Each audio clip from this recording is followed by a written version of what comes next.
Shalom, haleluya. Masih suara saya lebih kencang. Shalom, haleluya. Semua diberkati, berkatnya berlimpah-limpah. Amin. Yang amin cuma satu, yang lain aman aja. Masih aman, masih minggu kedua ini ya. Oh masih aman. Haleluya. Hari ini kita akan lanjutkan seri khotbah bulan ini tentang kesembuhan. Mari kita buka Alkitab kita sama-sama di Matius kelima ayat yang ke-13. Saya bersukacita berjumpa dengan Bapak Ibu Saudara pagi hari ini. Saudara senang ketemu saya? Senang.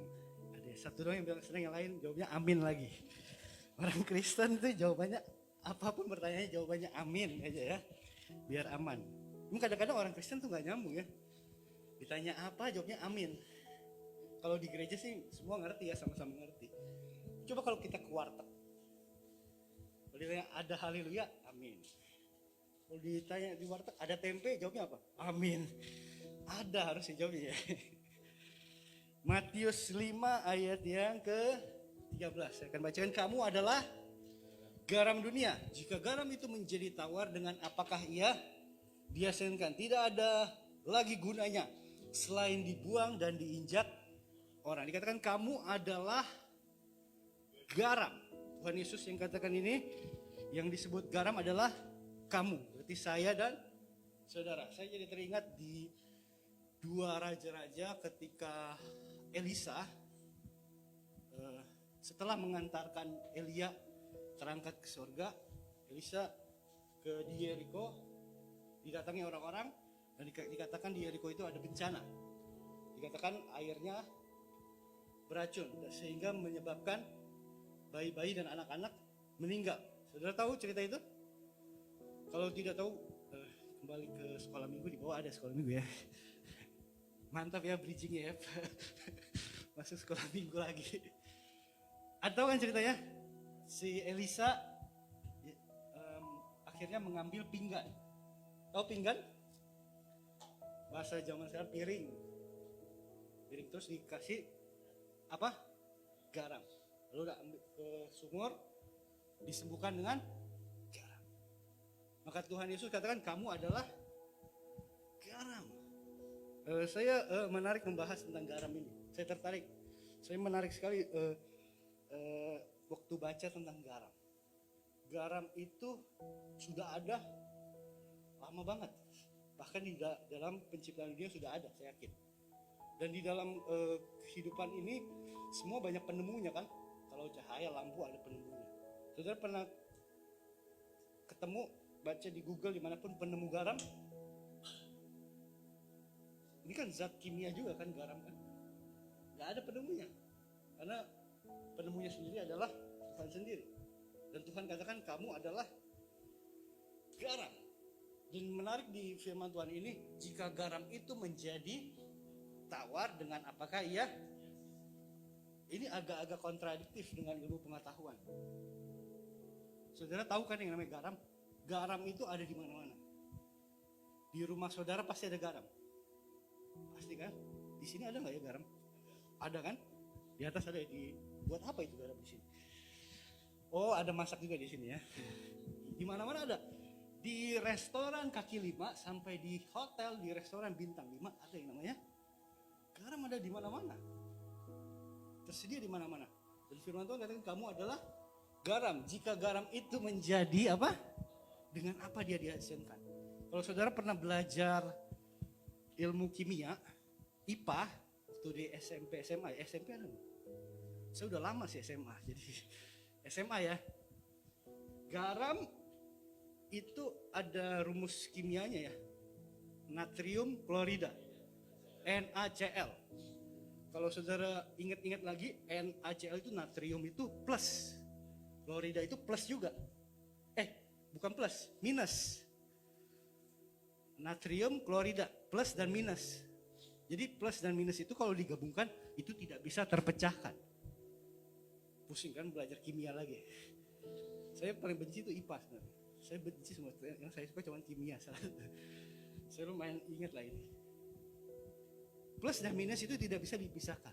Jadi hal yang impossible, hal yang hampir nggak mungkin, mustahil, garam itu jadi tawar.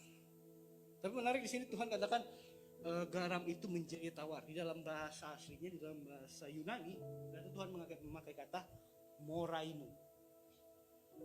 Moraino dari bahasa Yunani asli. Kalau saudara pernah dengar kalimat moron, itu artinya foolish, artinya bodoh. Artinya kalau garam itu menjadi bodoh, dengan apa dia dihasilkan? Menarik, sama kayak di dalam Roma 1 ayat 21. Kata yang sama digunakan di sini. Roma 1 ayat 21 sampai 22. Sebab sekalipun mereka mengenal Allah, mereka tidak memuliakan Dia sebagai Allah atau mengucap syukur. Sebaliknya, pikiran mereka menjadi sia-sia dan hati mereka yang moraino menjadi gelap, yang bodoh menjadi gelap. Jadi kata yang sama dipakai di sini. Nah, hari ini saya akan berbagi kepada firman Tuhan tentang garam. Garam kita temukan di mana-mana. Bahkan kalau saudara Google, saudara cari tentang garam itu punya makna yang sangat mendalam sekali di dalam kehidupan manusia.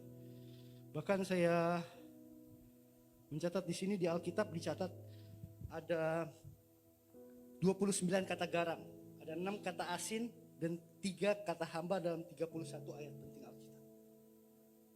Dan tadi kita udah baca di 2 Raja-Raja, garam itu menyembuhkan. Kalau sedikit ada 3 hal yang akan kita sharing, kita akan pelajari tentang garam. Tuhan katakan, kamu adalah garam, saya adalah garam dunia. Kalau garam itu sudah menjadi tawar, menjadi bodoh, sudah tidak menjadi fungsinya lagi, sudah kehilangan rasanya, tidak ada lagi gunanya selain dibuang dan diinjak-injak orang. Dalam hal kesembuhan, Tuhan janji dalam kehidupan kita. Kita percaya Tuhan adalah sumber kesembuhan buat setiap kita. Kita udah belajar syarat untuk sembuh adalah saudara harus sakit. Untuk bisa sembuh harus ada sakit dulu. Tahukah saudara, sakit itu adalah akibat dari lack, dari sesuatu yang tidak tepat sasaran. Di dalam Roma tadi katakan sia-sia, di hal yang tidak tepat sasaran. Seharusnya kita makan 3 kali, kita makan jadi 5 kali, itu kan tidak tepat sasaran, ya kan? Harusnya kita makan 3 kali sehari, makanya cuma setengah kali. Ada kan orang yang makannya setengah kali, bukan 1 kali, makanya jadi sakit. Dan dikatakan manusia telah kehilangan kemuliaan Allah, makanya semua orang berbuat dosa. Bahkan akibat dari dosa, manusia jadi sakit dan mati dan meninggal. Manusia jadi kehilangan tujuan awalnya, jadi moraino, jadi tidak tepat sasaran lagi. Maka Tuhan katakan kamu adalah garam, kamu adalah salt of the world. Jangan jadi tawar, jangan jadi bodoh, jangan jadi kehilangan value. Maka yang pertama yang mau saya bagikan tentang garam adalah value, adalah nilai. Oke saudara, ternyata di sebelum ada yang disebut uang, saudara tahu uang? Tahu lah, semua orang butuh. Apa yang dicari orang? Apa yang dicari orang pagi, siang, sore, malam? Uang, bukan? Itu tahu dong sekolah minggu. Sebelum ada yang namanya uang, tahukah saudara, waktu itu ada yang namanya barter. Sistemnya barter, sistem jual beli. Barter itu kalau misalnya saya punya kacang panjang, Yusuf punya toge. Saya mau makan toge, saya nggak punya toge. Jadi kita barter, tukar. Kacang panjang 5 ditukar toge 50 misalnya. Yang adil dan sesuai, itu barter kan. Nah sebelum ada barter, setelah ada barter itu, ada yang namanya alat tukar. Saya pernah dengar ada batu lah, ada film-film Cina zaman dulu kayak emas tail. Nah sebelum semuanya itu ternyata garam adalah alat tukar. Jadi nilainya sangat berharga. Saking berhargai garam jadi alat tukar. Kalau nggak percaya saudara baca aja, saudara Google aja. Alat tukar awal-awal dalam kehidupan adalah dalam Romawi, bahkan di dalam orang Romawi menggunakan garam sebagai alat tukar yang pertama. Kita tahu Romawi adalah pusat peradaban kehidupan di zaman pemerintahan, itu ada peradaban awal. Maka dibayar semua dengan garam. Makanya saudara pernah dengar bahasa Inggrisnya gaji apa? Salary. Itu dari apa? Dari bahasa Romawi, salarium. Artinya apa? Garam. Jadi orang dulu kerja dibayar pakai garam. Orang melakukan pekerjaan seharian dibayar dengan garam. Saudara pernah dikerja terus dibayar pakai garam? Saudara pernah pelayanan terus dibayar pakai garam? Zaman dulu garam digunakan sebagai alat tukar yang utama. Bahkan saya membaca di satu artikel di Romawi itu ada orang namanya Pliny, kalau pernah baca. Kebutuhan dasar dari manusia itu bahkan adalah garam. Karena garam itu benar-benar ada di mana-mana. Saudara mau bersihin segala sesuatu, pernah dengar nggak saudara bersihin sayur pakai garam? Pernah, berarti pernah masak. Bersihin bau-bau amis dari ikan pakai garam. Kalau sariawan kumur-kumur pakai garam. Itu setiap hari kita temukan, sadar atau tidak sadar. Bisa untuk ngapain aja garam itu. Makanya di rumah, bahkan rumah baru, mama saya selalu ajarkan harus ada yang pertama garam sama gula. Karena garam itu dasar dari kehidupan. Garam itu harus ada. Dan Yesus katakan luar biasa, kamu adalah garam. Kalau saudara mau masak apa aja, pakai garam. Bahkan mau bikin kue yang manis pun pakai garam. Kalau saudara baca lagi semuanya, segala sesuatu di dalam pertanian di Markus 8, kalau dikatakan di situ kalau garam nggak berguna lagi, nggak bisa buat pupuk. Bahkan ada nyambung sampai ke pupuk ke pertanian. Jadi di semua aspek kehidupan kita butuh yang namanya garam. Dan yang pertama, saya mau kasih tahu sama Bapak Ibu Saudara, kita ngomongin soal garam itu ngomongin tentang value, nilai.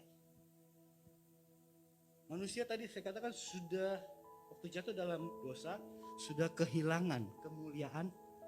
Value awal, nilai awal dari kehidupan kita adalah makhluk yang paling sempurna, serupa segambar dengan Allah, punya kemuliaan Allah. Tapi saya mau tanya sama Bapak Ibu Saudara, waktu Bapak Ibu Saudara ngaca, apa yang saudara lihat?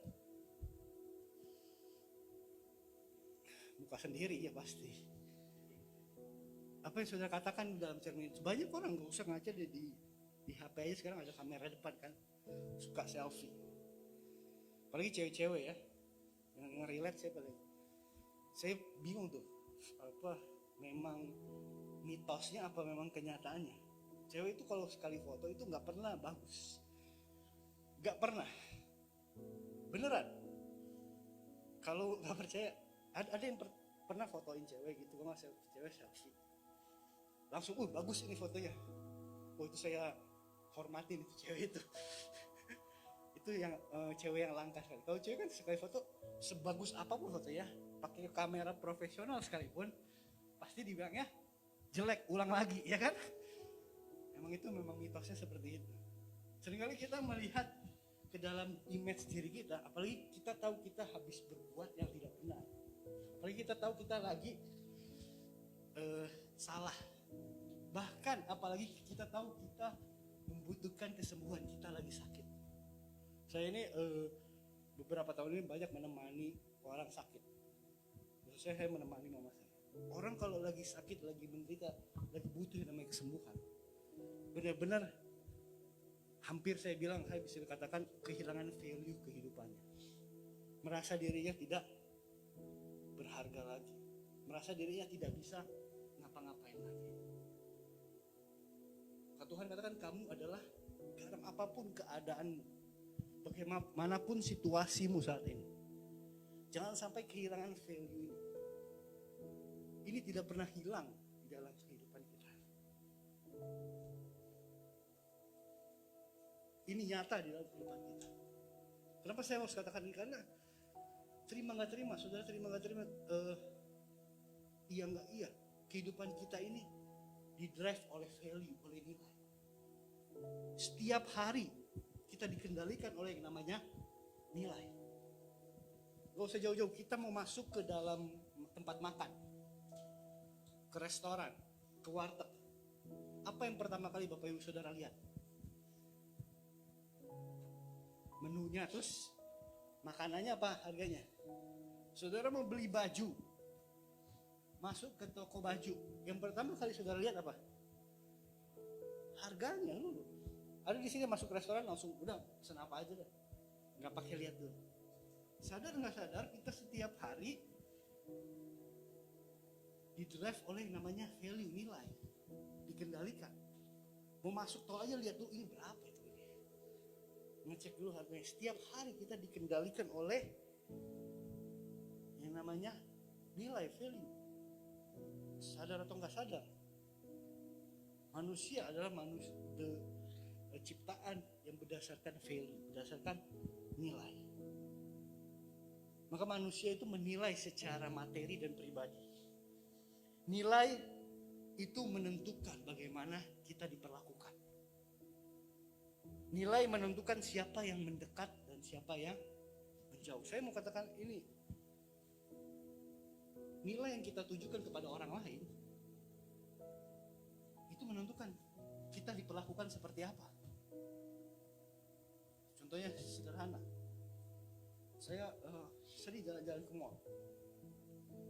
Di mall itu kadang-kadang ada, di mall-mall besar kayak misalnya Pacific Place, Pas Indonesia itu, kadang-kadang ada yang namanya pameran mobil.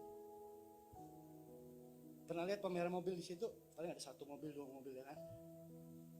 Ada pameran mobil yang mewah, yang gambarnya kuda, tahu nggak? Kuda hitam. Ada sekali-sekali. Saudara pernah mendekat dan lihat? Belum pernah pasti. Kenapa belum pernah? Karena udah tahu harganya. Makanya kalau misalnya dipamerin di mall itu sepi, nyamuk aja nggak berani dekat. Nggak ada nyamuk di situ. Tapi kalau di mobil yang depannya T, 4 huruf, belakangnya A, yang lagi viral tuh katanya di TikTok tuh, katanya mobil A itu mah murah, ya kan? Tahu kan? Itu kalau lagi dipamerin di mall, waduh, itu sekeluarga 9 orang disuruh masuk, cobain dong masuk 9 orang. Benar nggak? Mendekat semuanya. Nilai yang ditunjukkan itu menentukan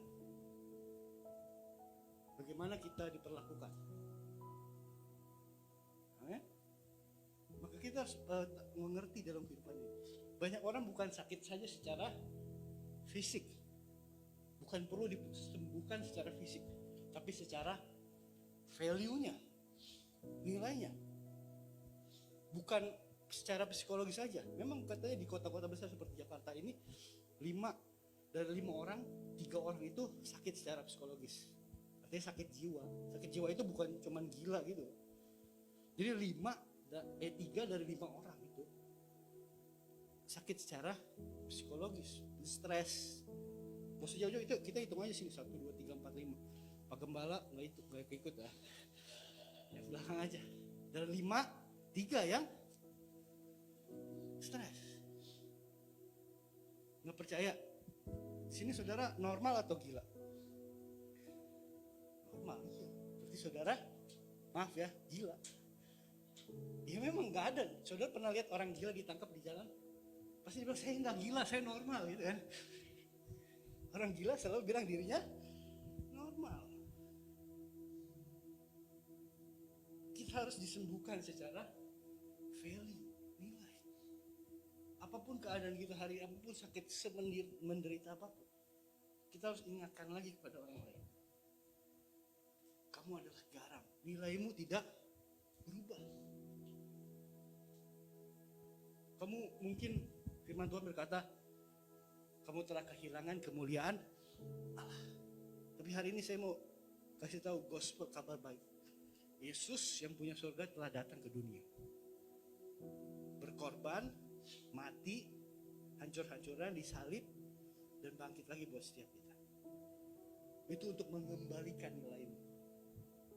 Jadi jangan mau hidupmu sia-sia lagi tanpa nilai. Saya harus ingatkan kembali. Sederhana lagi, satu contoh sederhana. Nilai kita itu, saudara, jangan salahkan, jangan terlalu rendah, jangan terlalu tinggi. Bagaimana menyesuaikan nilai kita? Sesuai dengan firman Tuhan katakan. Tuhan katakan engkau sangat berharga. Bahkan Alkitab katakan saudara adalah biji matanya Allah. Saudara sangat berharga. Biji mata adalah sesuatu yang saudara benar-benar jaga lindungi kan? Ada yang pernah di sini kasih biji matanya buat mainan ini biji mata gue ini? Gak, saudara benar-benar jaga, pelihara. Itu yang paling penting. Kenapa saya mau katakan ini? Karena hari-hari ini banyak orang yang telah kehilangan value, nilainya. Apapun yang terjadi. Saya suka kasih contoh sederhana seperti ini. Ini apa? Asli atau enggak? Asli, baru dari belakang aja kelihatan asli ya. Emang hebat kalau orang kalau lihat uang tuh memang nggak pernah salah ya. Dari jauh juga. Ini nilainya berapa? Berapa yang belakang sampai berapa? Bagus. 100.000. Nilainya akan berubah nggak kalau saya jatuhkan ke lantai? Hah? Tidak. Sekarang uang 100.000 ini contoh ini udah sering banget pasti saudara dengar, saudara lihat. Tapi saya cuma mengingatkan aja. Karena kita semua perlu diingatkan. Ini berapa? Nggak kelihatan. Nah, ini berapa? Beneran nih kelihatan 100.000. Saudara masih mau nggak? Gak usah ditanya ya harusnya ya. Padahal dia udah hancur gini. Sekarang dia saya injek-injek nih. Kelihatan nggak diinjek-injek? Ya, di belakang apa kelihatan nggak keinjek-injek? Saya tendang. Jadi jelek banget, tapi masih laku kan.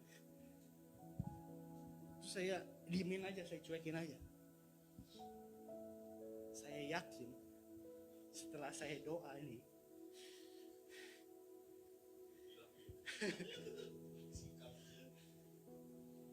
tapi kalau ada ini, dari situ yang ambil siapa itu? Pak Gembala yang di sini. Saya cepet deh. Sehancur-hancurnya dia nilainya sama. Ada yang mau tukar ini jadi 50.000?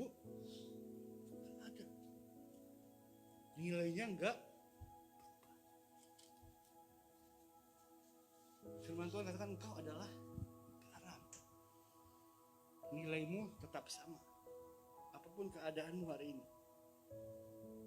Firman Tuhan katakan pandang dirimu sendiri seperti Tuhan memandang engkau. Kau sangat berharga di mata Tuhan.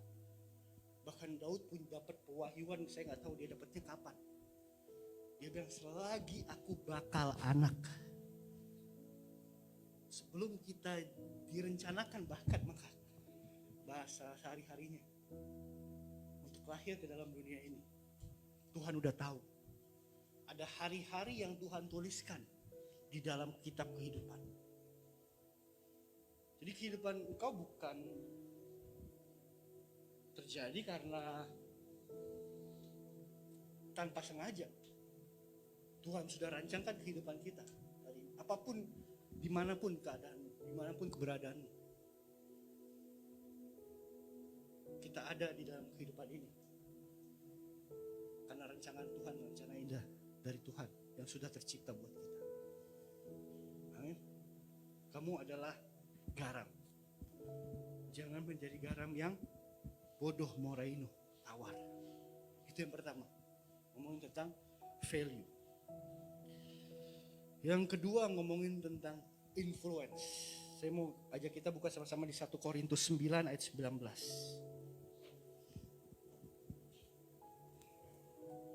Tadi saya udah katakan garam itu memberi pengaruh. Garam itu kita gunakan di dapur. Garam itu kita gunakan untuk membersihkan sayur, membersihkan ikan. Bahkan di zaman dahulu belum ada yang namanya alat pendingin.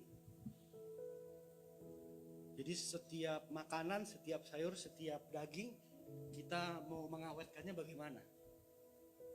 Kalau saudara baca, saudara pelajarin, mereka menggunakan garam untuk mengawetkan. Garam itu digunakan di dapur untuk memasak. Panci yang besar diisi sayur banyak, kita masak. Saudara yang pernah masak, kita cuma butuh garam sedikit untuk memberi rasa. Dalam 1 Korintus 9 ayat 19 katakan seperti ini. Sungguh pun aku bebas terhadap semua orang. Aku menjadikan diriku hamba dari semua, supaya aku boleh memenangkan sebanyak mungkin orang. Ini yang Paulus katakan. Saya bebas, tapi saya menjadikan diriku hamba untuk semua orang, supaya aku boleh memenangkan sebanyak mungkin orang. Satu ayat lagi di Kolose 4 ayat 5 sampai 6.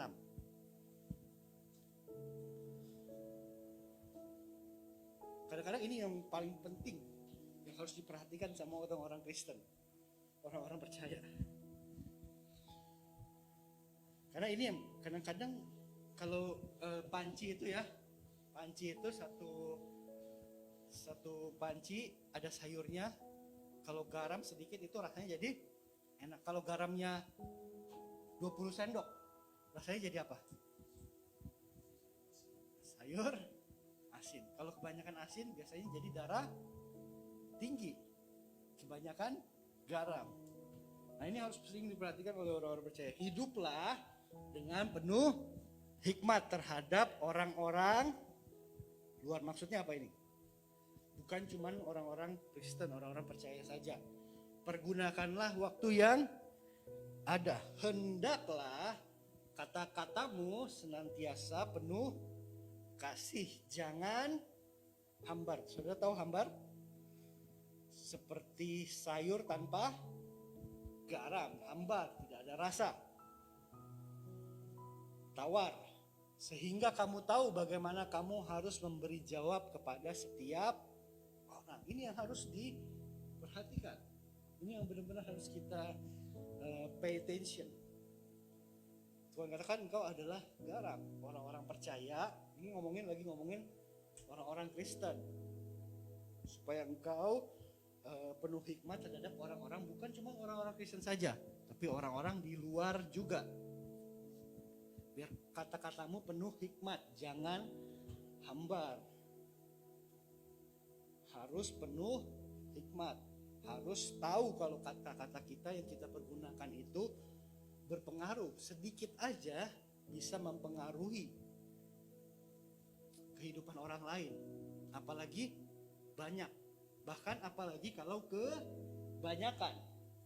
Makanya banyak orang Kristen kan garam.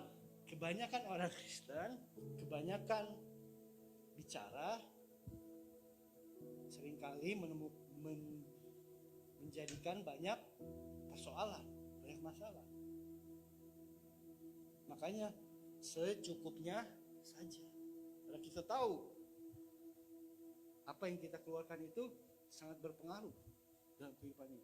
Bahkan saya pernah baca di dalam penelitian kehidupan manusia secara psikologis, sekurang pergaulannya kita, sekuper-kupernya kita ini, seenggak punya temannya kita nggak punya teman, kita maunya hidup sendiri, introvert gitu. kita ini bisa mempengaruhi selama kita hidup ini minimal 10 sampai 15 orang. Jadi kita ini adalah makhluk yang saling mempengaruhi. Kita melihat aja, kita bisa terpengaruh. Kita ngomong aja, kita bergerak aja, kita melakukan segala sesuatu aja, kita bisa mempengaruhi orang lain. Kita adalah pribadi yang saling mempengaruhi. Makanya firman Tuhan dalam Kolose katakan, mengingatkan pada orang-orang percaya, orang-orang Kristen, hati-hati, gunakan kalimat yang engkau keluarkan, apalagi kalau engkau mengeluarkan firman. Banyak kan saya jumpai hari-hari ini, orang Kristen udah banyak di mana-mana, di grup WhatsApp juga banyak. Kadang-kadang pakai ayat buat sikat orang lain. Ada nggak? Di sini sih nggak ada ya. Benar nggak? Kita harus menggunakan kata-kata yang penuh hikmat. Kalau saudara lagi doain orang, jangan kata-katamu hamba. Misalnya di rumah sakit, saudara pernah pelayanan doain orang nggak? Aduh, ada orang sakit, aduh darah tinggi saya sakit nih. Pastor, darah tinggi saya parah nih. Saya udah 200. Itu tinggi banget. Kan ada orang yang kata-katanya kan hamba kan. 200 kok. Itu tetangga saya, jangankan 180 aja stroke. Itu yang tadinya punya semangat untuk sembuh itu down lagi. Maka dikatakan ini yang paling penting, yang paling sering terjadi dalam kehidupan kita. Kata-kata kita ini yang kita keluarkan, yang kita gunakan sangat mempengaruhi orang lain. Bahkan kadang-kadang ini terjadi karena ketidaksadaran kita, kekhilafan kalau bahasa orang zaman sekarang. Saya jadi ingat satu cerita tuh. Ada satu mahasiswa STT dari Flores. Dia lagi doain orang di rumah sakit Pelni. Emang dia baru mau lulus lagi kayak magang gitu ya. Kayak magang lagi mau pengutusan. Jadi dia utus ke rumah sakit untuk doain engkong-engkong. Di rumah sakit itu ada engkong-engkong lagi sakit darah tinggi. Dia datang, kok saya datang dari gereja mau doain. Waduh, saya udah parah, darah tinggi saya sudah parah kata engkongnya.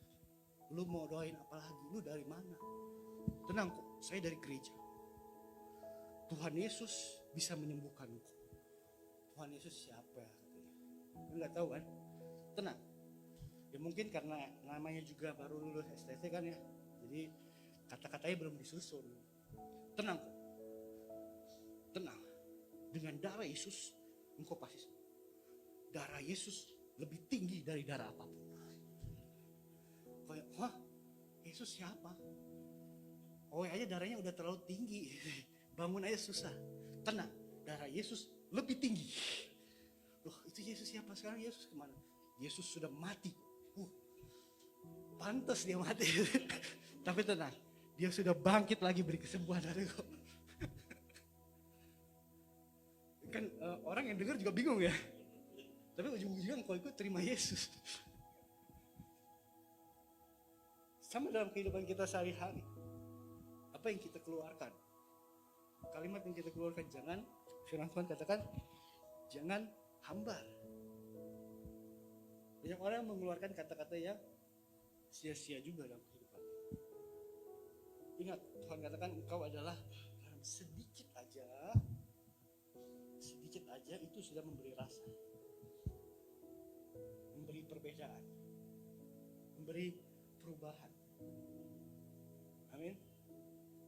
Yang kedua itu bicara tentang pengaruh, tentang influence. Saudara harus tahu itu, buat orang-orang yang sedang sakit, baik secara fisik maupun secara psikologis, secara mental, secara jiwa, semangat kecil, kalimat kecil, itu sangat berpengaruh. Mungkin buat kita yang masih sehat, masih kuat, itu biasa aja. Tapi buat orang-orang yang sedang di dalam keterburukan, kalimat kecil shalom, Tuhan memberkati, semangat ya, cepat sembuh ya, itu sangat berarti. Mari katakan sedikit garam saja, sedikit pengaruh saja mengubahkan. Yang terakhir, yang ketiga, segala sesuatu yang tercipta ada tujuan yang pasti. Efesus 2 ayat yang ke-10. Karena kita ini buatan Allah, diciptakan dalam Kristus Yesus untuk melakukan pekerjaan baik yang dipersiapkan Allah sebelumnya. Ia mau supaya kita hidup di dalamnya. Yang ketiga, ngomongin tentang garam itu ngomongin tentang tujuan, tentang purpose. Garam itu ada untuk tujuan yang pasti. Firman Tuhan katakan, karena kita ini adalah buatan Allah, ciptaan Allah. Itu pakai koma. Saya mau menjelaskan sedikit. Saya mau tanya sama setiap kita di hari ini, di rumah juga. Kita semua buatan Allah? Orang-orang yang di luar sana itu buatan Allah? Ya. Kita semua yang percaya Yesus buatan Allah? Yang belum percaya Yesus itu buatan Allah? Semuanya buatan Allah. Tapi koma, harus diciptakan dalam Kristus Yesus. Harus kembali, harus menemukan penciptanya kembali. Harus mengerti kita diciptakan dalam Kristus Yesus untuk melakukan pekerjaan baik. Koma lagi tuh. Ini ditekankan, dipersiapkan Allah sebelumnya. Tanpa kita tahu, tanpa kita kenal lagi pencipta kita, kita gak akan tahu tujuan hidup kita. Maka tanpa kita baca firman Tuhan, kita gak akan tahu gunanya kita apa dalam kehidupan ini. Saudara harus diciptakan kembali dalam Kristus Yesus. Saudara tahu gunanya handphone ini? Karena saudara udah mempelajari. Ngerti maksud saya? Tapi buat orang yang di desa, di pedalaman, kalau menemukan handphone ini, mereka bisa nggak menggunakannya? Yang belum pernah lihat tujuannya dia digunakan, bisa nggak kira-kira? Paling mereka akan temukan ini apa? Dipakai, oh ini keras, bisa buat lempar binatang di hutan. Ngerti maksud saya? Sama kayak manusia. Manusia buatan Allah, ciptaan Allah, tapi kalau tidak berjumpa lagi, tidak mengerti, tidak mengalami perjumpaan dengan Yesus penciptanya, akan kehilangan tujuannya untuk hidup. Saudara pernah dengar orang-orang yang saya nggak tahu saya hidup buat apa? Yang penting saya hidup aja lah. Maka ada dua hal, ada dua hari yang terpenting dalam kehidupan kita sebagai manusia. Saya percaya itu. Dua hari yang terpenting. Hari yang pertama pasti saudara ingat sendiri.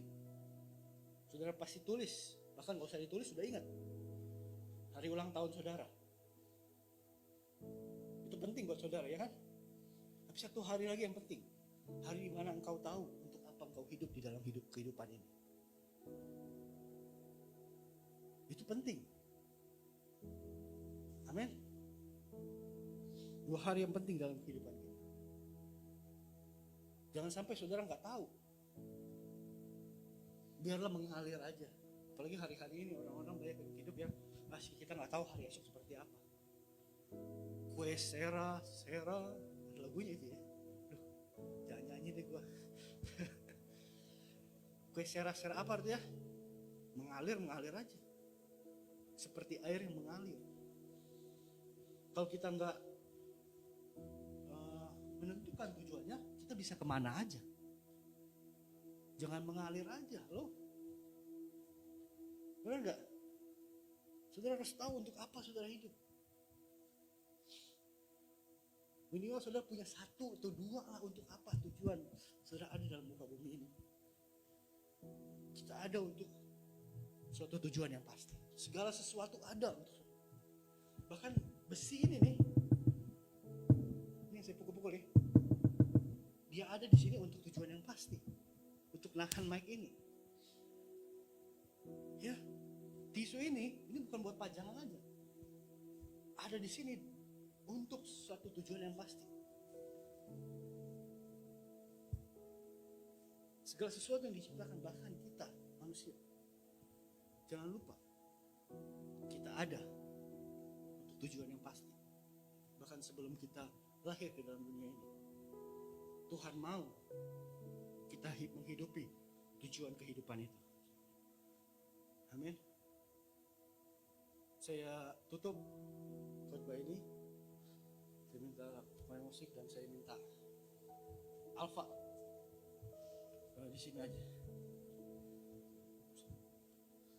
Saya tutup dengan Matius 11 ayat 28-29. Di sini saya minta Alfa menemani saya. Tuhan katakan kamu adalah Matius 11 ayat 28 dan 29. Kamu adalah garam. Jika garam menjadi tawar, dengan apakah ia? Kita belajar hari ini tentang value, tentang nilai. Firman Tuhan mengingatkan pada setiap kita, jangan sampai kehilangan nilai kita. Kita berharga, sangat berharga.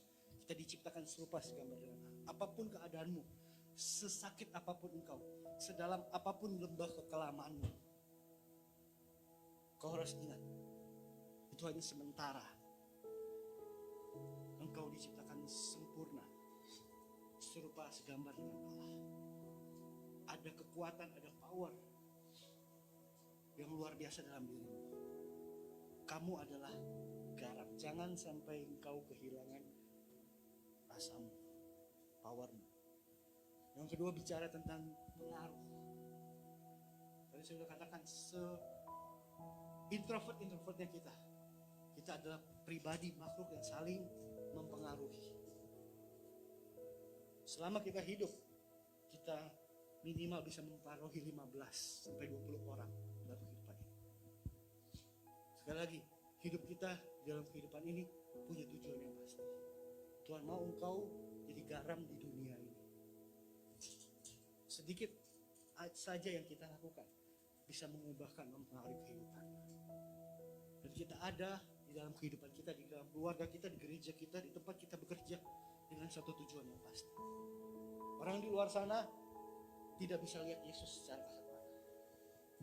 Saya berdoa, dia bisa lihat Yesus dari dalam diri, dari dalam apa yang kau kerjakan, apa yang kau keluarkan dari mulutmu, apa yang kau lakukan, karyamu. Tapi hari ini kalau engkau sakit, kau butuh yang namanya kesembuhan, bukan secara fisik saja. Ada titik, ada saatnya. Kayak Yesus katakan di dalam Matius 11 ayat 28-29. Tuhan tahu. Katakan sama-sama saya, Tuhan tahu. Tuhan tahu. Ada titik di mana seperti ini. Marilah kepadaku semua yang letih lesu dan semua, dikatakan semua, bukan cuma jemaat. Engkau sudah pernah melayani, bahkan engkau melayani full sekalipun. Tuhan katakan semuanya. Kalau engkau letih lesu dan berbeban berat, marilah kepadaku. Aku akan memberikan kepadamu kelegaan. Bukan cuma kelegaan, aku akan memberikan kepadamu kesembuhan. Saya baca tentang wanita yang pendarahan 12 tahun. Itu di semua Injil sinoptik dituliskan. Minggu lalu atau 2 minggu lalu mungkin ada yang pernah membahas tentang orang sakit pendarahan.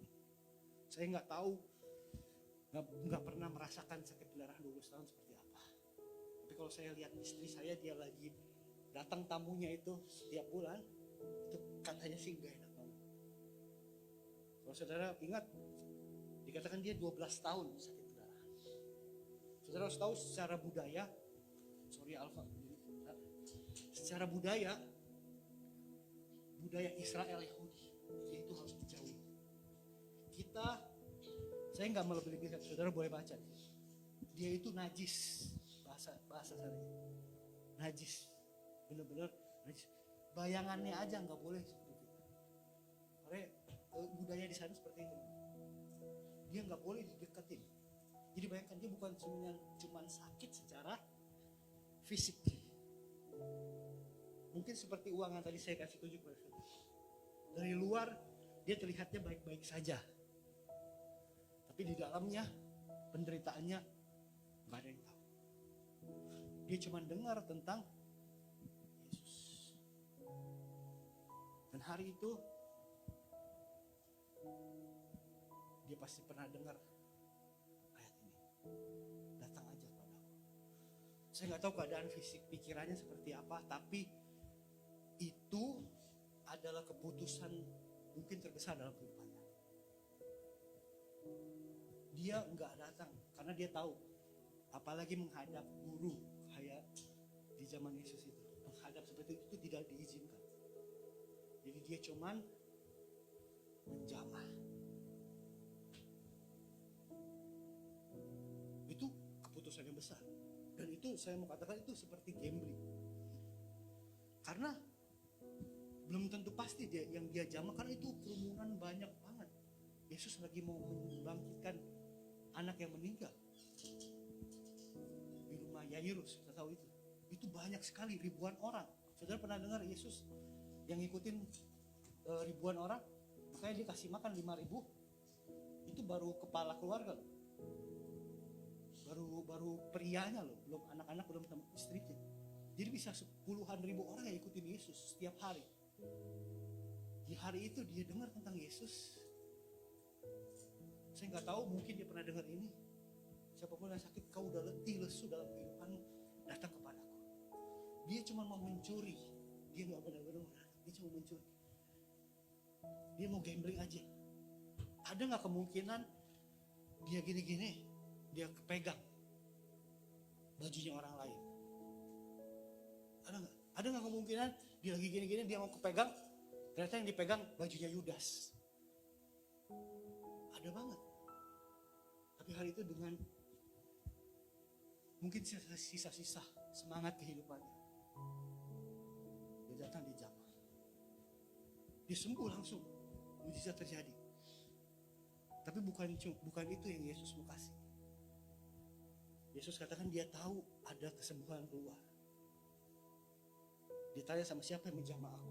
Murid-muridnya bilang, banyak orang di sini, semua orang bisa aja, siapa aja bisa menjamah engkau. Tapi Yesus katakan dia merasakan kesembuhan, mujizat keluar dari tubuhnya. Itu hal yang luar biasa. Kenapa sih Yesus lakukan itu? Yesus juga melakukan pada setiap kita. Dia nggak mau kita cuman ngambil aja. Dia panggil. Dia katakan imanmu telah bukan saja kesembuhan secara fisik, di seluruh kehidupan. Saya percaya value kehidupannya dipulihkan. Maka Yesus katakan, datang kepadaku siapapun yang letih lesu dan beban berat, aku akan memberikan bukan sembarang kelegaan, bukan sekedar sembuh aja. Tuhan mau berikan segalanya buat setiap kita. Dia sumber kesembuhan, sumber segalanya. Makanya dia 29-nya. Dengan cara apa? Dia bilang, pikul aku. Agak kontradiktif.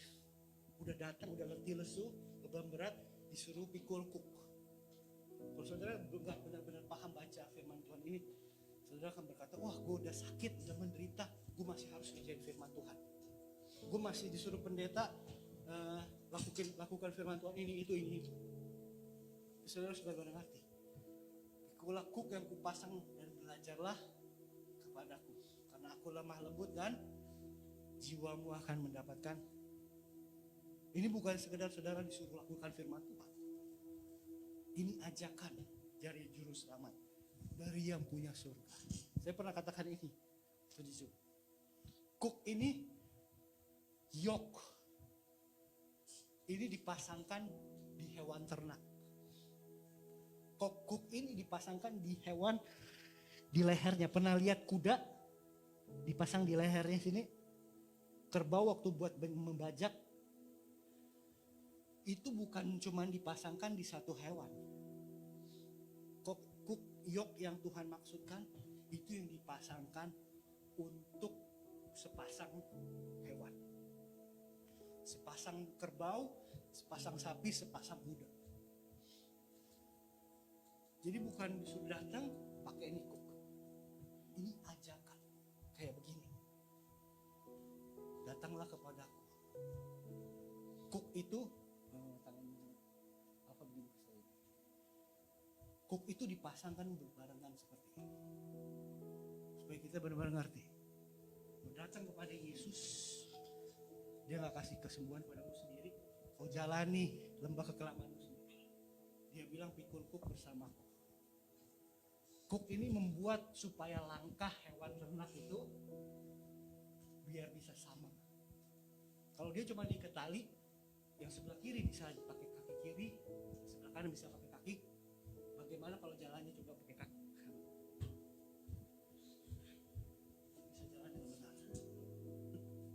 Ini gambaran Yesus. Saya waktu mendapat pengalaman ini saya sampai menangis. Tuhan yang punya surga mau merendahkan hatinya, merendahkan dirinya, menggambarkan dirinya seperti hewan ternak yang pakai kuk, mau berjalan bersama-sama dengan kesakitan kita, dengan lembah kekelaman kita. Saya percaya kalau saya berjalan dengan Yesus, jalan saya pasti benar. Jalan saya pasti benar-benar ke dalam aliran air yang tidak putus-putusnya. Jadi bukan ajakan untuk melakukan sesuatu yang baik. Yesus katakan, datang kepadaku. Aku bukan cuma berikan kau kesembuhan. Aku berikan segala-galanya. Aku berikan diriku. Berjalan bersamaku. Kayak firman Tuhan katakan, Daud bisa katakan, sekalipun ku berjalan di dalam lembah kekelaman, ku tak akan goyah. Karena gak pernah sendiri. Gak pernah kita dibiarkan sendiri. Makanya waktu Yesus naik ke surga, Dia ada nama baru yang kita bisa sebutkan setiap hari. Immanuel Elohim. Immanuel. Tuhan beserta, Tuhan menyertai kita. Bukan di samping, bukan di atas, bukan di bawah, tapi di dalam kita. Berjalan bersama-sama dengan kita. Dia sumber segala-galanya. Setiap hari kita butuh yang namanya kesembuhan. Setiap hari kita butuh Immanuel. Kita butuh Yesus. Yesus katakan, kalau kau sudah capek, letih, lesu, beban berat, datanglah kepadaku. Kau akan terima kelegaan yang benar-benar lega.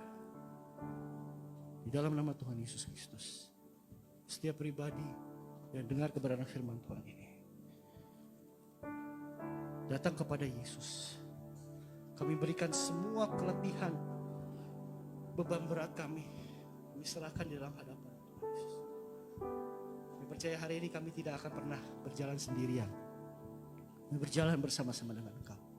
Menyatakan dengan iman kami, sekalipun kami berjalan di dalam kesakitan, di dalam lembah kekelaman, di dalam kesulitan dunia ini sekalipun, kami tidak akan goyah. Karena kami tahu kuk yang Kau pasang kepada kami ringan dan enak, akan membawa kami ke dalam kelegaan, ke dalam padang rumput yang hijau, dalam air yang tenang, sehingga hidup kami di dalam kelimpahan Engkau Tuhan, di dalam kesembuhan Engkau. Di dalam nama Bapa, Putra, Roh Kudus, di dalam nama Tuhan Yesus Kristus. Sama-sama kita katakan, amin.